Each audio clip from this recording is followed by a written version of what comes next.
more freedom you have to home cultivate, the better that local talent can develop, and you start seeing that talent transition. Yeah, it's the ones that are restrictive, and you got to bring in talent from the outside, right, which takes a whole other adjustment period too. So obviously you put it in the name, and which is like, you know, somewhat aggressive. Even by putting in the name, there's essentially, you know, the inference that I know genes and I have genes because I trade them. I mean, I'm just breaking down the, you know, the name here. So we're Jug Dealers, we're the podcast you need in your feed, teaching the game like you never seen.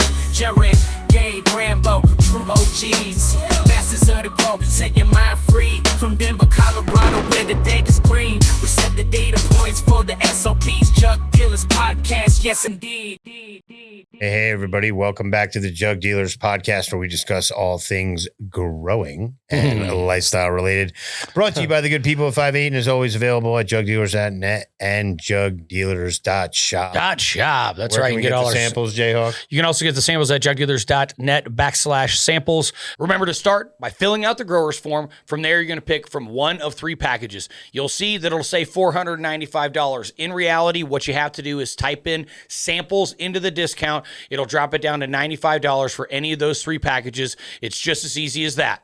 You can also sign up for our VIP growers list, which is really going to be, you know, exclusive discounts to go out. It's kind of going to be our portal onto some of the other stuff we have going on. We will soon again be reopening the Jug Dealers, the Jug Club, which is kind of a monthly thing where you'll see a lot more content behind the scenes. And I'll even give a little bit of, you know, in a bit, we'll give a little bit of a tease on some of the content that will be back there based on today's guest. But also don't forget a bookings page as well. Last but not least, certainly. And when you get one of those samples pack, you're gonna, like, within a couple weeks, you're gonna hear from either me. You'll hear from us directly. You'll hear from like me or Jerin. Yeah. So if you see a 303 number or a 970 number, don't be surprised. It's not yet. Collection agency. Yes. I've had some people who are like, who the hell are you? Yeah. It's just a Jug Dealer, sir. I'm just trying to help you out, make sure everything's good. If you do want to, exactly. If you do want to, obviously check out your stuff or request our presence at, you know, any kind of event or anything like that, you can get on our bookings page. If you click on an event that we are going to, it'll take you right to our email, so you can connect with us directly. But we are back in the studio again.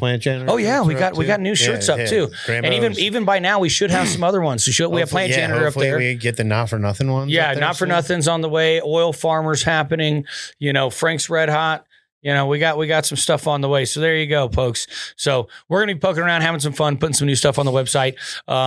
You know, if it goes, we'll keep it up. If nobody wants it, we'll take it down. But we're going to have some fun. If you do have any ideas, let us know.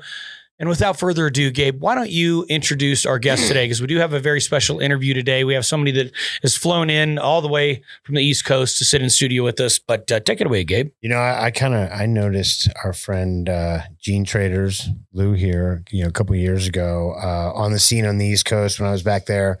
You know, people, you know, whether it's in the grow room, whether it's at the seed swaps, you know, whether it's in the forums, whether it's on IG, the people you connect with, the stories that you've been telling. And I want to get into your history first for any of you who've been, you know, GRAMBO talks about the purge. A little bit of the purge. So we're actually going to be releasing some kind of, like Jerin said, behind the glass in the dark. We haven't decided. Yeah, behind the curtain, you know, whatever. But it'll be through our page. The first thing that we're going to do is we're actually going to dive into that sour diesel story. But we want to dive into Lou's story today first. And then that's going to be part 2. And reality is that's going to be our first episode ever on that new platform. Yeah. And so Lou, why don't you just take a second and introduce yourself, and then we'll kind of, you know, start from the beginning. But you know, who are you? Where are you from? What you got going on? My name is Lupino. Well, that's what I go by. I go by Lupino. Like a lot of, you know, there's a lot of us. So we tend to go, I'll call people by their, like, a lot of IG names. Yeah, whatever it is. There's a lot of people I do not know. Yeah, and it's just no disrespect, but I was born in Puerto Rico. Okay. I'm not really from anywhere specifically. Right, but right. East Coast guy? East Coast guy, for sure. Okay. For sure. I mean, you can tell probably. I mean, we won't get into pizza, not on this episode. Listen, there is such a problem between New York and Connecticut because, oh my God, man. Have I unearthed a, anyway. He's not wrong. I'm not part of it. It's just talking about like so funny. the difference divide. between origin and what's dominating. Sure. Right? Sounds like the cannabis market. Honestly. Yeah, well, I'd say there's some parallels there. You know what I mean? And marketing's a big thing, and everything else. But it's also, and one of the things we're going to talk about a little bit later is just how are we getting to people these days? And that's one of the things you're doing. But again, sorry, I didn't want to cut you off. Why don't you continue your personal introduction there? So, I've been dealing my 15-year-old mid-1990s, back in the day, Sure. I've always had a relationship with the plants. Sure, right? sure. We all have. Yeah. To the point that, remember, 3 seeds was enough to get you arrested back in the day. Right. Even 1 seed in Nevada back in the day, believe it or not. Like, there's even, you hear in some rap songs, you planted seeds when I wasn't looking. Right. Got me arrested. Like, that whole thing is very tied into the whole justice. But anyway, fast forward. And I ended up being a caregiver in Rhode Island. I had different patients. Okay. And each one required different type of genetics. So, back in the day, it was more of a send a blank money order to this address. And maybe you got something, maybe What you didn't. year is that? You spent some time in the military too, so you weren't really... I did. Why don't you give us just quickly, and we really, obviously want to focus on, the herb side of things, but like give us a little bit, of your background, who are you, wherever you feel comfortable talking about specifics, but yeah. I like to know people. Were you smoking in the military? Uh-oh. Can we ask that question? I'm trying. I don't get that reaction. And by the way, if anything comes, you don't understand. Like, it was, mind you, I joined the military in 1999. Right. Okay. Before September 11th. Yeah. I was eating breakfast, watching it live, watching like that too. And understanding what happened within those last weeks and a lot of stuff that didn't, like, there's a lot of stuff that happened. You said you were ops too. You were kind of... I was a 19 Delta recon scout. And part of that too, you end up having, smaller groups. So I was part of DRT, Deep Reconnaissance Team, and also QRF, Quick Reaction Force. So I ended up, being one of those like that too, just very hyper, what we call very now ADHD or like that too. Back they then, called you a multitasker back then. Okay, yeah. So I guess I am one today. As an adult, but I get shit done. I backed up from the plant from that point too. I was already, I was very, deep in putting. Like the biggest event I put together was a festival of 107,000 people that came together. Excuse me? Damn, bro. It wasn't like, I was like, oh yeah, I own, I had, a building that had multiple clubs in it. Right. Like the security itself, I had like a little mini that's a lot army. of logistics. Yeah. Wow. Dude, wow. I did it for a long time. So I knew how to put all kinds of stuff together. But anyway, I got out, I got tired of it. And I wanted to find something new. I went to a branding agency. And then like 2 weeks before Christmas, I got laid off. Oh. Like with kids. Right. You know what I'm saying? Right. You're like, come on. It was devastating, right? Because I was planning, the thing about it too, I remember because I was planning an amazing Christmas. I was going to spend all kinds of money on gifts like that too. Everything had to stop just to reserve. Yeah. You're like, skirt, pump the brakes. Yep. So who was there to come to the rescue? This lady named Jane. Yeah. Mary. I was going to say cannabis. Yeah. Mary. But Yeah, no, I mean, and you know, it's funny because, you know, we used to call, you know, the mortgage maker, things like that, you know, and even just that one little room, you know, she always paid rent. My ex-wife didn't play music too loud. My ex-wife used to call her my mistress. Didn't leave dirty dishes. Your mistress? Well, she's, I've always said it's a part-time you spend job. more time with those plants. Oh, well, I mean, yeah, no, she's been, she was, I'm like, she they has do. been Oh, my no, this is mistress for a before I long started time. growing. Right? But you saw the, Yeah, you were seeing the light. That's where, you know, I started, you know, where I live at, I neighbor Rhode Island. And Rhode Island has reciprocity, dealing with medical cards, right? Okay. And also, too, out-of-state people can end up actually being caregivers for Rhode Island Rhode Island medical card patients, which I think they might have changed that one. I'm pretty sure they did. But wow, okay, I did not know that. What year is this? Like 2010, 2012? 8, 9, 10, right 14, 15. Oh, all the way there. Okay. Yeah. Okay. Yeah. Because Gene Trader started 2016. Gotcha. Yeah. All right. So, Almost there. I, needed, some more personal flour. And I ended up running into, some friends, which ended up introducing me into the pharmacist. The pharmacist ended up was the first one to put a cannabis competition in Rhode Island when they first legalized. So that's how you can tell. I forgot what year that was because I ended up coming in the next year. Uh-huh. And he brought me on as an event producer to help with, like helping putting the event together and all that stuff too, helping them all a bunch of stuff. And I did that for a few years. And out of that, being a caregiver, I need, like I was mentioning earlier, to send a blank, right. money order to some random, and most of the time it worked out, but give it like a 70, 80%. Yeah. 70, 30, 60, 40, 80. Yeah. Somewhere in there. Yeah. There's some forum not exact days, science, folks. which I hated the forum days. It ended up being two people that don't like each other, just arguing. Bickering and for like 30 pages. Yep. That was the old school death scrolling, dude. That was the death scroll before the death scroll was the death scroll. Well, and I always back, you didn't really need to face someone back then, so you could just say all kinds of stuff, And reality is, just like we talk about how all the greatest genetics are still like bag seeds, you're talking about people fighting over bag seeds and the provenance of those bag seeds. So like it's like I say it's like splitting hairs. It's a real easy story where like how do you really check? Well, right. It's the 80s. Like there's cameras everywhere nowadays. So it's a stories, and you gotta believe their story. Well, that's all you got. And when we dive into the diesel, the part 2 episode, we're actually going to talk about how you actually have had some testing done and really, been like, hey, this, when you look at the genes, like here's what the DNA says. Well, and that's what's also interesting. And that's what we're able to, as time moves on too, we're able to have more and more ability to actually do that and tie that together, which I think is very interesting because on one hand, you literally start seeing just like, oh man, these are all like basically the same thing.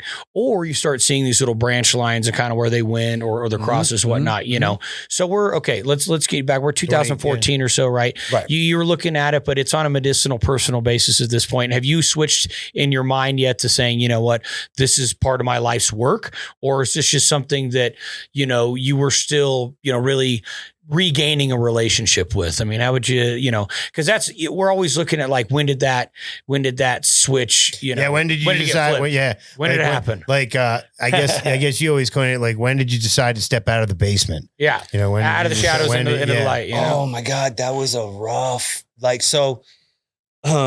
it was very interesting, right? Because, at the time too, I ended up, moving back to, I ended up in Connecticut because my stepdad ended up actually joining the Navy. And there's a naval base down there in southeastern Connecticut. So that's how I ended up in that area. So after I graduated high school, I ended up joining the Army and I was gone for a few years, but I came back to that place. So that's because my mom is. Yeah, that's where you knew. Yeah, that's, and it's not, I wasn't born there. I was born in Puerto Rico. So, and I lived a lot of different places. So I could have really gone anywhere, but I'd rather be close to my mom. Sure. Makes sense. It's just, culturally, yes. But this culture sometimes we're like, I gotta get the hell away from my mom. But it's like 15 minutes from the Rhode Island border, right? Right. So right there. Yeah. Isn't it all 15 minutes from the Rhode Island border? No, come on. With 95? Not with the traffic. The traffic. 4 hours from New York to. I just feel like that section between New York, Connecticut, Rhode Island, like that whole, you just fly through it so quick, So it's funny, right? So part of it is the history of dealing with cannabis driving through New York, because they ended up being so many state troopers in Connecticut. Like it was really rough. We were talking about the unmarked cars earlier and how they're all unmarked. We can spot them now because we get used to it. But it's they used to, they went down. They used to be like 2,300 like state troopers. So they were like good. East Coast. East Coast is not because it's the neighbor to New York, right? And it's part of also Connecticut is part of the tri-state area. Hey, everybody. Didn't want to interrupt the flow of the conversation because it's getting good out there, but I did want to remind you, we do have on our website at jugdealers.shop 6 and 8 inch cocoa blocks. The 6 inch is going to be 1 gallon. The 8 inch is going to be 1.5 gallons. To inflate them, you do about a half a gallon's worth of water, get them to flow through a little bit. Definitely water them in with nutrients. Plug and play from there. Cocoa blocks from Scietetics. Come and get it. Now back to the show. Also, Connecticut is part of the tri-state area. If you look at the shape of it, it almost looks like a complete square, except for that little kind of like peninsula. Yeah. That's the rich people that didn't want to be part of New York. So they ended up saying, "Oh, you know what? We're going to be part of Connecticut." That's why it looks that shape. Is that where the ferry is too? You take the ferry right over to, what is it, Port or sure? Where it's part of it. It's the Bridgeport ferry. Right. It's within that. That's within that little section. Yeah, that's Fairfield County. That's where Greenwich, Connecticut. If you ever heard of it, Fairfield, I have. Connecticut. So I'll tell you, the first time I went to New Haven, I was blown away. It was for fish New Year's, like 93. Oh, we are officially way off topic here. And, okay, all right. We're still in the area. Just kind of give a little bit of context because scary town. Well, no, the context was like, holy shit, but it's scary. The pizza's good, right? I mean, anyway, back to the. I'm just kidding. All right, so I'm a caregiver. I need different type of genetics. Sure. I reach out to some, random underground seed bank in my area. Right. So it's what you can do then. I can, I go to his house. It's just, trying to figure out. And I'm like, hey, I'm sitting there, hey, and mind you, these are like Ziploc bags with Sharpie written on them. Oh, yeah. Nothing like today, which is, partially. Yeah. Partially. I still have people like that. Yeah. We still do. Yeah, that's very true. Yeah. But anyhow, so, I know what you're saying. I thought about it. I'm like, man, I put him and said, hey, you ever thought about putting like a seed event together? And he was like, no, not interested at all. Obviously, because, they're very underground. Yeah. And the way it was treated back then, because remember, like I mentioned earlier, you can get arrested for seeds. Yeah. Right. It's not like it is today. None like it is today. Right. So he had no interest in it. I'm like, you know what? Maybe I'll try it. So I went to, try to bounce the idea off of homies too, because this is still. You're like, would you actually go to it? Because it's illegal, right? It's, mind you, and where it is on stuff too. And I live in Connecticut at the time; it's still illegal in Connecticut. Sure. So I go to my homie East Coast of them. In Rhode Island, and go to his house, and I'm like, hey, I'm thinking about doing this event, blah blah blah. I'm thinking about calling it Seed Traders. What do you think about that? He's like, don't steal that name because I could still get that too. Patent pending. Listen, it is how it is. But my Gene Traders, is 100%.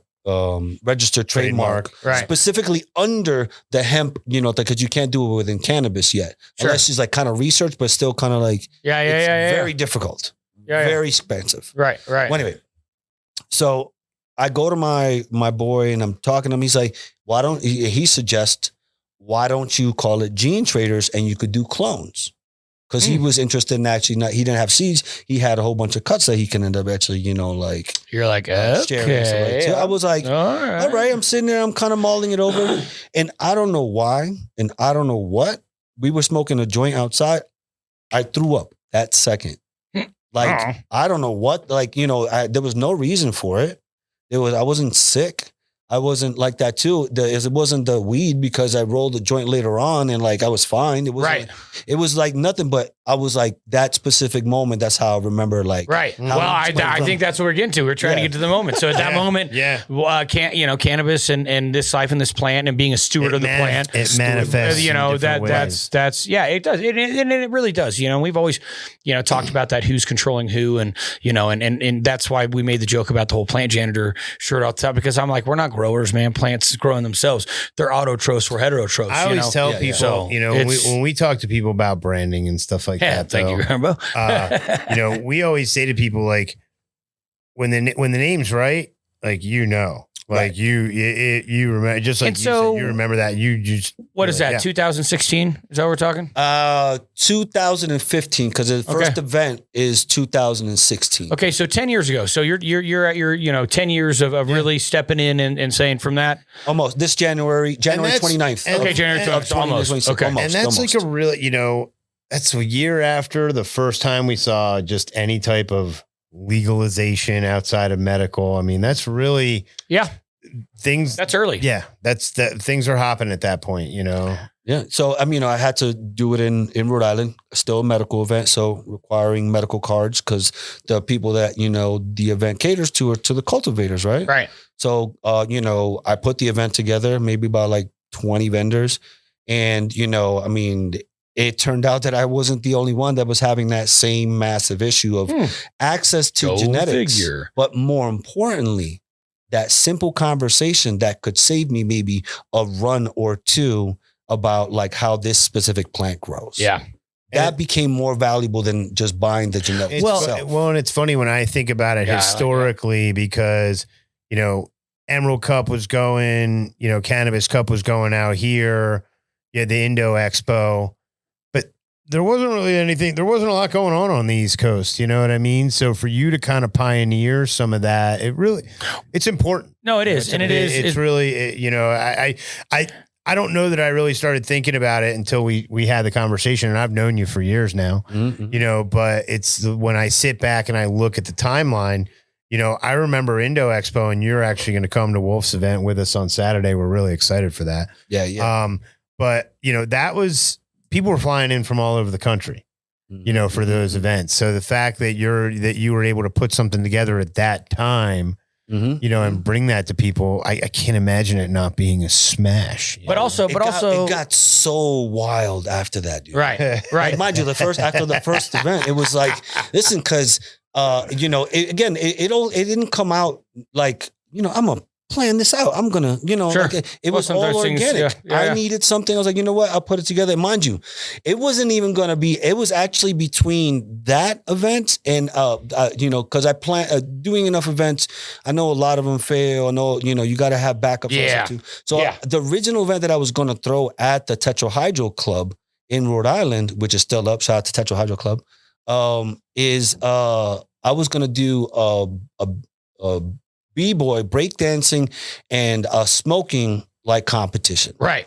That was that fell through because they ended up being a much bigger competition in New York. So it drew all It took all your clientele. Right. So I was like, okay, I'll do gene traders. Right. I need genetics anyway. Well, and even going back to what you were saying, because, this is something that specifically, interests me. It's like, having that specificity on those clones back in the day, because the ones that were being passed around, there wasn't this, even then, right after legalization, of only really Colorado and I guess, Oregon, Michigan, it was all pretty early, but there wasn't just these genetics available all over the place, or more specifically ones that were verified, right? And ones that could come with a recipe. Like I remember when Professor P, shout out to Dynasty Genetics. He said, and he still has the Foco cough from Fort Collins for, he's had for like 25 plus years. Yeah. But he said, man, when you got that cut back in the day, you got it with a recipe. You ran it in Sunshine 4 with freaking GH. No, it wasn't even GH. It was that stuff that they all thought was organics, but it wasn't organic. Right. The age old organics. Remember? And it turned out that she was a real magnesium whore, right? Like that particular cut load magnesium, and that particular line is very high in magnesium. So it's just one of those things. Nobody knew that at the time, but they just knew. I'll tell you what, Bo, she bangs this. Yeah. And if you want to get the expression that you know it as, and want to take it somewhere else and grow it and get that expression, going back to what we know as phenotype, which is genotype plus environment, the nutrients obviously being part of that environment. This is what you need to do it, and obviously sometimes that would even come with lighting. Now back in those days, there was really only, there wasn't just one lighting. There was a few things that kind of flash in the pan type things. Street lights. 14 though wasn't, like we were selling CMHs and things like that at Way to Grow already. There was a lot of that stuff that was going around, but you didn't have the HPS versus LED thing going yet. Everything was technically still high intensity discharge. So it was an interesting time. I think the thing, I got to see. Well, that's the gene trader. Yeah, we got to see that transition within gene traders. How people started ended up switching over. Right. And, we went through everybody went through the. Well, not me. I didn't buy into it. The blurples. Right. Yeah. Those things were. That was Grambo, can you slide that up a little bit? Oh, the blurps, man. I always just smile. I can't say much about them, but go on, Lou. Go on. So I'm doing it in Rhode Island for a little bit, and then Massachusetts legalizes rec. Ended up being the first one. Obviously, Maine was still doing it for a long time. In my opinion, even for a long time before legalization. Sure. California number one. Maine number two. Like we've always said it's just we've always said we've been blown away by some of the product you've seen in Maine for years and years and years. You know? Right. Oh yeah. No, I've had some good times in Maine. I'll tell you what, love me some good time in Maine. Well, obviously, so within medical, right, it ended up being that at least, Rhode Island ended up being some really good growers. They had, I always say that, and I've learned over the years to be very true, the more, freedom you have to home cultivate, the better that local talent can develop, and you start seeing that talent transition. Yeah, it's the ones that are restrictive. You got to bring in talent from the outside, right? Which takes a whole other adjustment period too. So obviously you put it in the name, and which is like somewhat aggressive, even by putting in the name. There's essentially the inference that I know genes, and I have genes because I trade them. I'm just breaking down the name here. So that obviously you start rubbing elbows with activists and breeders and getting in these small circles, and you have it in your name. So it's almost like inherently people are like giving you that information, or even when they're giving you cuts or you're getting cuts, you're getting the story with them. Yes. And over time, right? I mean, there had to be a turning point where like you had done that long enough, you kind of became an authority without intending for that to happen. Is that fair to say? It is. That period was the pandemic. Here we go. So things are going good, last few years. And then now we hit the pandemic, right? And now I'm like, okay. And there's something too that happened with there was states started enforcing more out of the big expos that they couldn't sell seeds simply because the seed to sale tracking system, right? It's like, oh, you can't blah, blah, blah. Even though obviously we all know that the DEA considers it all hemp anyway by their own memorandum. So simple. But again, these are earlier times. Right. Earlier times, right? So we're still, toting a line with some specific things, but we're playing by the rules that are given to us. Right. That's all you can do. Play in the court that they gave you. Well said. I like it. Very PC. Very PC. It is what it if you want to, like community, it is about the plants, it being about steward of the plant. Right. But if you're going to start exchanging that for money, mind you, not trade into something that ends up being bigger on the community, ends up being bartering. Right. Yeah. And can you barter with like that? It's always up to the individuals. Are they willing to barter for this and that? And it happens quite often. Something that I also ended up picking up was people that might have known each other on forum, known each other for like 20 some years, never met ever. Right. Yeah, started providing for lack of a better term, a forum for that, but a forum in person, right? And like you were just saying, they were also telling us how this state was and how, because something that cultivators know is pretty much how to do it all. We have to, especially back in the day. I mean, you have everything. You have to open blast. We learned how to do that. Ooh, I'm glad we had to, the edibles and the topicals and all, everything and anything we had to know.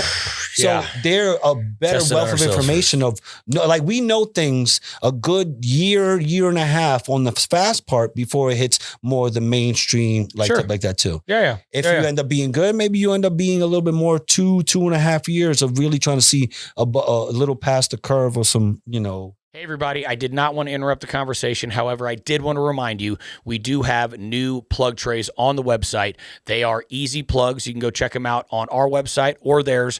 There's 66 plug trays. You can get them at jugdealers.shop. You get very, very fast rooting. No gel even needed on it. 5 to 7 days. Again, get them at jugdealers.shop. Now back to the show. potential variants. But again, that's only if you're rubbing elbows with the right people and things like that. Right. And that takes a little bit of time. You know what I mean? I know even, you know, I've been in this industry for a long time. And for the first few years, you know, it was a while before I was able to kind of get past the surface. Right. You know, it takes a sec. And this is where the pandemic came in, right? Because there was a point in time I can almost say, but not want to, I was the only event happening in the country. Because I was the only one willing to do it. And the reason that I decided to wasn't for the financial purposes at all. Right. It ended up being people needed something. The caregivers still needed genetics. And remember, when the pandemic came, a lot of people started smoking more. Yes, because you can what? Because you're stuck at home. You're stuck at home. You can't drink all day, but you can smoke all day. Yeah. Oh yeah. We saw those. People were running out. Everybody was running out. And during the pandemic, there was just, if you think about it, like there wasn't as much online. Right. Like as far as there just wasn't as much cultivating. You were maybe just right in that first year of Oklahoma, really kind of driving things home. But you know, you're absolutely right. People were smoking more, and we weren't producing what we are now. So, yeah, that was a perfect storm for things. So that was, you know, still, mind you, even though it came out in 2018, you know, the pandemic in 2020, and, you know, now it really had people flying, breeders from like that, from all different parts of the country, trying to get hundreds of people together. I've seen, I mean, dude, in your list, I mean, depending on the show, you got a pretty deep list of breeders that you bring to your shows. Yeah. I play a very neutral line. Yeah. Well, you have to. You can't play favorites in that. I mean, that's something where we understand that. By the way, we understand that without getting into. We understand that. I don't mind getting into it. There's so much drama because it's part of it, right? This person did this and this person did that, and okay. But there's also too, especially you go back far enough, you're going to end up dealing with some of this original genetic, and that you actually play right into kind of my next question, which was, okay, how do you actually vet genetics? And I know where you're going to go with this, but for our listeners, like, because again, one, we did touch on this right to begin with. There is some genetic testing that we're able to do at this point, that we are going to be able to really like, and I'm not even going to mention the prior company that went off the rails a little bit on that whole first project. Starts with a P, ends with a Los. Are you talking about them? And you know what? Here's the thing. There's other ones too. But it sounded great, right? And even looking at it on that dartboard, right? Right. 100% still a great idea. It's just how it was executed and what happened. And that's why we support Mothership Labs. Right. Exactly. Yes, absolutely. Plug. You know, the reality is, you know, I'm excited, but then for right now and still until you can get really verified testing, all you really have is a story, right? And you have to go as far back in the story as you can, you know? So yeah, I mean, how do you vet? I mean, so when you want to get a breeder card, where do you go? Breeder. So you go to the, so just not, like, you know, like, so, and then not just right. Not point just of origin, breeder, right? Point of origin. I put, you know, Lumpy's cut, apple fritter. Yeah. He's not the breeder. Right. He's the, same as the super boof. Right. They're not, they're just, there's a person that found that specific pheno, and that's the person that ends up, you know. So it's always, for me, it's made it easier to, you know, and mind you, there's a whole bunch of breeders, and I've never kept it that you have to be a noted name. If you just started, you can end up actually being part of Gene Traders. And I tell them the same thing. Like, listen, what you put on the table is your reputation. Sure. What you put on there. It's not mine. I'm just giving you an open forum for this. Right. To be able to, you know, because. Do your thing. Again, like, get back in the day, having seeds, you can get arrested. Right. Now it's not like, oh, you can order it, blah, blah, blah, this and like that. It's wild, totally the difference. Different. I mean, and you know, and just, you know, to be clear, you know, we did attend, you know, one of the events, and like, you know, at least the one that we did was very, you know, pop-up style, but that's like also like, you know, kind of New York, just fucking in and out, like, you've done different things, and I know that was Gambit all the way to a full expo size. To, you know, I loved it. I mean, listen, when it first legalized, it was at a biker club. They literally had a big fire barrel. Out. It was like checked out. It was just like, listen, you got to operate where you can, you know, within the rules. They're given to you. That's it. One of the ones I've appreciated from you so much too is, you support a lot of grow stores, you know, and we, you know, we're actually going to be doing an episode the Death of a Salesman episode where we discuss like how there's just been a massive decline in the cultivation shops. In which, look, man, you know, Jerin and I always discuss how that's the barber shop. It was the original gene. The original gene. No, it still is. Well, the original gene trader was. There's a few left. I still go. Was the grow store. You would go to the grow store and it's also where you got your cuts. Shout out to Chet. Shout out to all the homies. Way to grow. You might run across somebody you know that you didn't even know. Cookies, Super Silver Sour, Sour D. Like I got all those genetics at Way to Grow back in the day. They've taken a big hit. You know, and so shout out to every single hydro store still open today because a lot of them ended up going under. And the thing about it is that it's not like people are actually growing less. No, they're growing more. They're just getting it on Amazon. And not only that, I mean, we just did an overgrow episode. We literally put numbers on the pavement and we looked at it. You know, and 24 million pounds a year. 24 million. And we only, and at best, and that's documented white market numbers. That's smoke 18, 20 million. And what do you think the white market versus the black market? You and I have that discussion a bit about you know what's funny? This is the funny thing that you have to calculate within it, right? Ends up being clearly out of what's happening like that too. That part of the white market goes on the black market. Yes. So here's the thing: out of 24 legal states, every single state had a documented overage. Is that gray market? You know, no, it goes back. No, because it's making the transition into the black market 100%. So I don't even know what I think. We just call it a gray market. What the hell is a gray market? I think it's all. I think it goes a little bit of white market, and the rest of it's all black. It's going to the. Listen, I believe it. Yeah, the guy Kyle went to New York and was like, "Hey, that's my product. I don't know how I got there." Yeah, you know how it got there. I mean, you know damn well how it got there. They marked it as destroyed. And then it went out the back door, and then it went in a semi. But see, and that's why I wouldn't call it the gray market at all. I would call it. I'd say it's pretty black. But here's the thing: pretty black. Every state documented on the white market had an overage, which undoubtedly went somewhere. There's no question, right? And that's not talking about whatever else is going on in the black market. And I will say the amount of black market really depends regionally too. Right. You know what I mean? Some places you used to have a big black market. Let's talk about Colorado, for example. We used to have a big black market, but that's also because certain states came and bought off of Colorado, blah, blah, blah. Like that. It's just that there's not, I mean, even a fraction of the market. Now you have a budding market, no pun intended, on the East Coast where you also have people, right? And you have people means consumers. Like in the scheme of things, Colorado only has like 4 million people. We don't have very many people. You guys were the first, man. You guys I know, but it was just like, but all that, they used to do cartoon figures of like Colorado literally swimming in money. It was I know those days are over. Well, it was but it was a huge rush. It's a wild lesson, but it needs a lot more. And we were here for that. Like studied what happened with Colorado. That's a whole study in and of itself. I mean, really, that's a case study waiting to happen. And I mean, all this cannabis tourism that was on, like all that stuff, all of it's completely gone, right?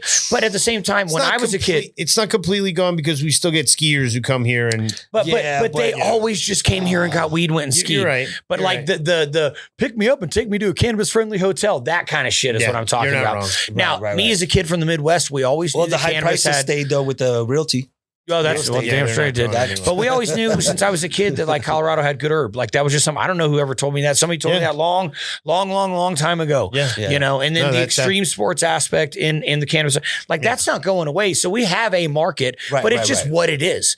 There's nothing really changing about it. And I tell people all the time, there's not less weed being grown. There's more being grown, but it's being grown by less people. Well, and they're getting it different ways. Some MSOs, like what was that? The one in was it Pueblo that ended up actually that big gigantic MSO that ended up like closing doors. Oh, Gmuneyluv. But the thing is, they're not the only one. They ended up doing it in a whole bunch of different states. They did it in Massachusetts. They did it in facility in Colorado. In California. It was real big. It's been and this ended up being during the this is something that I don't think we also end up acknowledging. It ends up being. I mean, what we all do because we all end up talking about that too. Right. But the pandemic and everybody getting those very nice $600 weekly checks and what happened in 2022 when they stopped. And what happened to the cannabis industry. I think we hit that financial cannabis bubble. There. Right. No, I do think, I think so too. Someone gives me a free $600 a week. I'm spending on weed. With every wave, you got to have an opposite reaction, right? So you're going to have a trough, right? And so we had a big wave means you're going to get a big trough. So it's going to go like this. And then eventually we're flattening out. But I'm also more even curious, from like, let's just call it from a culture level, right? Like what do you think the general consensus is these days on like, selling versus trading versus, just breeding like like sharing of genetics? Do you think it's evolving, or do you think that people are like, it's dying and they're just all about grabbing their own genetics at this point? So you're selecting their own seeds, things like that, because it does go through these changes over time. What used to be was if you wanted to use somebody's genetic line, male or female, you had to ask permission. Right. What used to be. Now, what has happened over the years, so many people have started breeding either on purpose or not on purpose. Which, hey, I ain't talking shit either way. Be like, oh my God, this is the winner. This is that female. She's growing so big. And turns out she's got sex. Bam. Yeah. Oh, the biggest, strongest ones always end up dropping balls, dude. Oh, we're going to gauge it. GRAMBO, that's at 41 minutes. Mark that, 41. Pollen sacs. This official term, right? And there's something too that ends up developing. You're talking about hitting earlier as far as like help dealing with legislation, dealing with cultivators, right? During the pandemic, the most dangerous thing wasn't, the plant. Was simply just gathering together. And that took a major hit because we were scared to actually share, which was a big thing of our culture. We just started smoking our own. Remember how many joints you had to roll for your friends back in the day? Like back during that time? That was a pain in the ass. Smoking through the mask. It was, oh God. It was like, oh man, if I'm going to smoke a joint, how many people are? So I got to roll 4 joints. Son of a bitch. So that took a big hit. It's a lot culturally. It's a lot of weed. Yeah. No. It did, and that's very Someone's interesting. Someone's going to go back on this episode in like 30 years and be like, look, honey, they're talking about the COVID time. But people also were very excited to have, I remember the feeling like literally when I went back to my first live music, and I'm a big fan of live music. Gabe and I see a lot of live music and going, I can still remember going back to, Billy and the Kids, at Red Rocks and Billy Strings just ripping my face off, and like just the feeling of like everybody back together, and like, it was an undeniable fucking crazy dopamine dump, right? And so people were wanting to get back together so bad. So me holding Gene Traders and the only one almost in the whole country. Boom. Everybody was flying over, fully masked up. And it wasn't, and I found out there too that it wasn't just home growers and caregivers like that too, ended up being gigantic facilities as well. Right. Having, people that you're like, that's the CEO of some gigantic like that too. I can't believe he's here all masked up, like buying genetics, like, you're not supposed to be here type of thing, but whatever. It was the understanding that it didn't matter if you were large or small, you still needed genetics. Well, you still need genetics. Everybody needs genetics. Everybody. You know what I mean? Everybody. And obviously part of gathering genetics ends up getting that port of origin information, and naturally means you become a bit of a, somewhat of a authority on the subject. Encyclopedia. You know what I mean? Yeah. So, I mean, let's, before we're, because man, I can't believe how long it's actually already been. This has been a very fluid and fun conversation. And don't worry, we're coming back with more stuff. But before we get too far and before we get to the end of the show, what do you have coming up in the future? What's the plans for Gene Traders? Feel free to shout out any events you have coming up. What do you got going on, man? Like, what are you doing? So I'm a few years ago during the pandemic, right? I ended up actually wanting to, I was tired of a lot of the same genetics kind of just keep being recycled. Recycle. Oh man. So gelato. Where can we go? Right? So we went back. We went back and started looking for the New York City PIF. We went back. I was going to say, you've been holding some pretty specific, whereas, High Times has the Cannabis Cup and, you're judging. Or regional cups happen or whatever, right? You've really been diving in and having very specific cups based on a genetic, like you said, PIF. Right. You did a Diesel Cup earlier this year, am I right? Yep, I did. Isn't that what we went to? Yeah. Oh, yeah. It was that good. That's where we met Crispy, the dude who gave me my diesel 25 years ago. So that's the other thing. Obviously, I love how you just kind of let it evolve, and it's like never been like, oh, this is the exact thing I'm trying to get to. You've let it ebb and flow. You've let it what the people want. You've kind of went towards. You know what I mean? At this point, I mean, I'll be honest. I was really impressed by the breeders that were there, the amount of genetics that were there, the flowers they had, bro. The flower, yeah, we got that. There. That's when we first got that LMNOZ. Shout out Sour Family.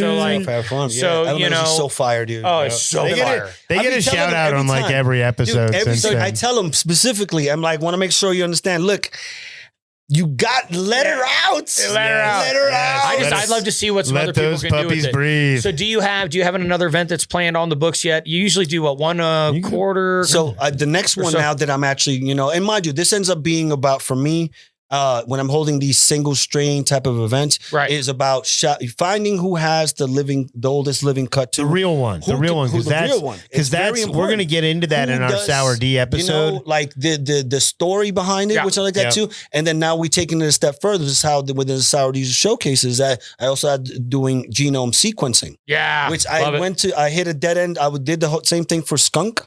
But I hit a dead end. It's still possible that it might be in the Kentucky Appalachian like that too, but it hasn't been fully confirmed.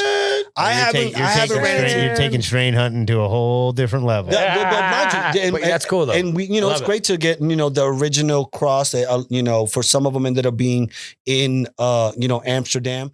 Hey, everybody. Just wanted to remind you that if you want to support us, go to jugdealers.shop. There you can find any of the products that we talk about and use in our own gardens. And that's straight from us. So now back to the show. But, these are American phenols that we're talking about. Right. Yeah. And Sour Diesel and Kim were bred by accident, and OG were bred by accident here. Yeah. Here. Which we're going to talk about. So now the next one that I'm actually getting into ended up being is OG. So I'm partnering up with Stone Ninja. We're going to end up actually putting together Kush Over Everything. The date's October 5th. And specifically, we have, these, Stone Ninja's the homie. Listen, absolutely. They're just that's like awesome. the Sour. That's great. He's I got get some these fire. legends. Ninja OG, baby. Yeah. I get these legends to make sure that they're the ones that are judging it, to get like, all right, how does this compare from back in the day? Yeah. Well, I like it because, again, when we were talking before the show, it's not an open cup where it's just saying what's the best weed. Really, it's trying to look at it and say what's the best representation of this particular strain as we knew it. Because also people can get a good expression out of it. It's just going to be different. But you're getting the people that had that initial, relationship with it, and then even going back to really wrap this whole thing up, that also grew it in a specific way. Well, that's the thing, though, right? You can have the genetic, but it doesn't mean you're going to end up growing it. Well, that's phenotype. Like, the pharmacist told me this a long time ago, and I always use it to this day. I can give you a Formula One race car, but it doesn't mean you know how to drive it. Yeah, no. I can give you all the ingredients to a cake. It doesn't mean yours is going to be the same as mine. Did you fold that shit in right? Did you put the ingredients of the shit right? What did you do? You know what I mean?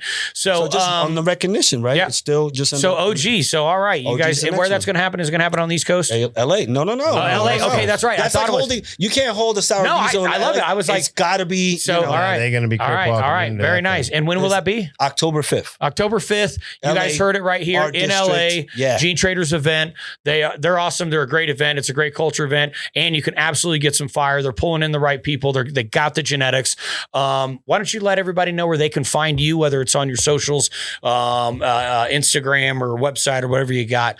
What do you got? So right now we're going to end up actually changing names to our website, which should be up in the next week or so. It's genetraders.world, but you could always end up finding us on @GeneTraders on IG, on actually all social media platforms, unless they happen to take it down.